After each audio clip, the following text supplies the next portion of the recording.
All right, so we're going to start pre-writing and planning your summary paragraph.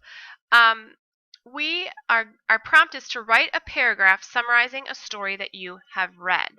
All right, so think of stories that you have read that you found particularly interesting. Now, using a story map can help you to plan what to write on your topic.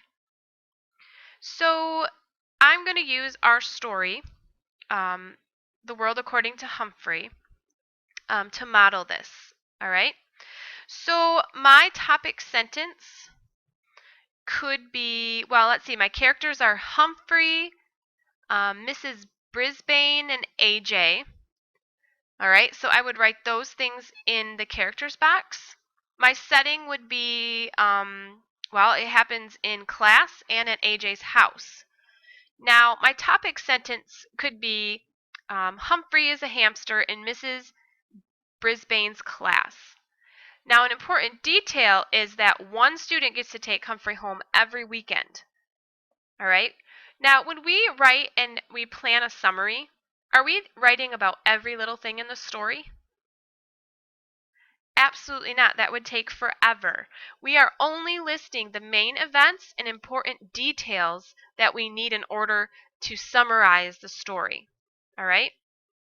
So, this is a plan that someone made. We're going to look through this and review this summary. All right. So here, this person is doing it on, like we said, the story this week. And here are her main events and details. So Humphrey goes home with a student from class, and AJ's house is loud. The TV and radio play too loudly. These are all very, very important pieces in this summary. And then Humphrey sneaks out of the cage and unplugs the TV.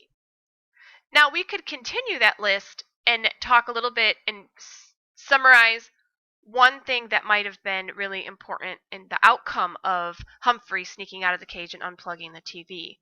All right? So choose your topic. Choose a story that you've read that you could recall the character setting and main events and details. And then you are going to complete a graphic organizer like this.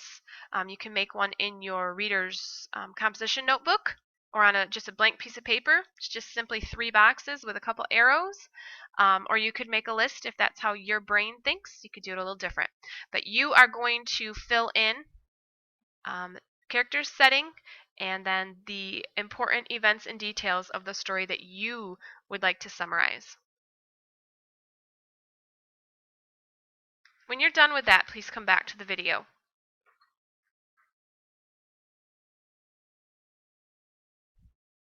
All right, now that you have done some pre-writing and planning, we are going to begin your drafts using those completed story maps. Okay, so we need to start the summary with a topic sentence that introduces the title of the story.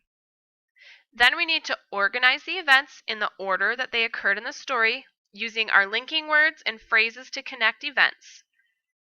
The third thing we need is to include only the main events and important details, and then group related ideas.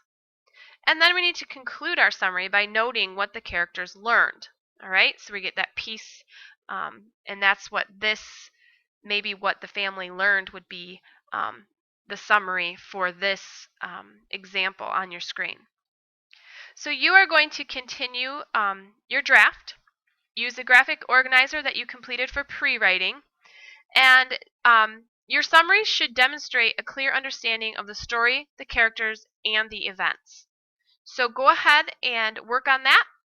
This video is done, so as long as you have your draft ready and you've used your pre-writing story map, then we are all set for writing today.